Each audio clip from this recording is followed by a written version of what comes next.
जय गुरुदेव। बात है सन 70-75 के लंबी साइकिल यात्रा के समय की। यात्रा निकलने से पहले परम पूज्य स्वामी जी महाराज के पैर के घुटनों में और हाथ के जोड़ों में दर्द रहा करता था, तो हाथ और पैर की सिकाई और मालिश चलती रहती थी। तो उसी हालत में स्वामी जी महाराज अपना कार्यक्रम भी करते थे और यात्रा की रूपरेखा भी बना रहे थे। तो स्वामी जी महाराज उस समय लखनऊ में ही थे। तो उनके पैर के जोड़ों में एक दिन काफी दर्द था और स्वामी जी महाराज कमरे में लेटे हुए थे। कलकत्ता के लालदेव ड्राइवर उस समय स्वामी जी महाराज के साथ थे, क्योंकि बड़ी स्टैंडर्ड गाड़ी उन्हीं के जिम्मे रहती थी। जाड़े के दिन थे तो रात्रि शुरू हो गई थी।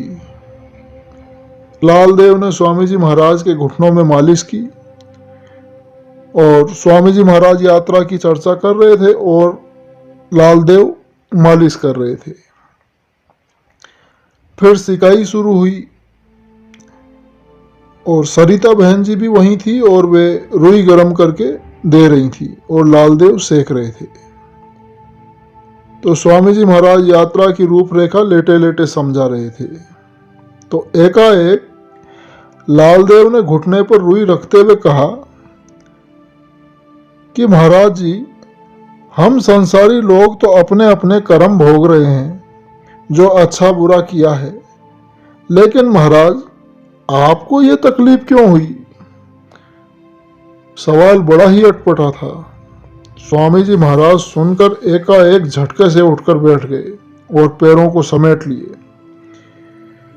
उस समय देखकर ऐसा लग रहा था जैसे स्वामी जी महाराज को कुछ हुआ ही नहीं है।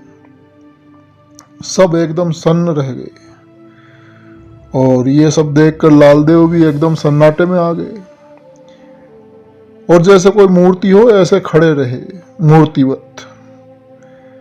तो स्वामी जी महाराज ने गंभीर और तेज आवाज में कहा कि मेरे कौन से पाप कर्म है? मैं तो तुम्ही लोगों के कर्म लेकर भोग रहा हूं। कभी इस तरह की बात फिर कभी मत करना। महात्माओं से कभी ऐसे बात नहीं किया जाता है।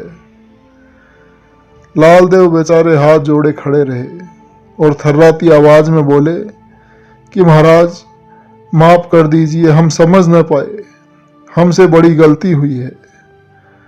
तो स्वामी जी महाराज ने एक बार लालदेव की तरफ फिर देखा और फिर लेट गए और फिर ऐसा लगने लगा कि स्वामी जी महाराज दर्द से परेशान हैं और सिकाई का क्रम फिर से चालू हो गया। स्वामी जी महाराज भी मौन लेटे रहे और कुछ देर बाद बोले कि तुम लोग जाओ, मैं थोड़ा आराम करूंगा। जय गुरुदेव।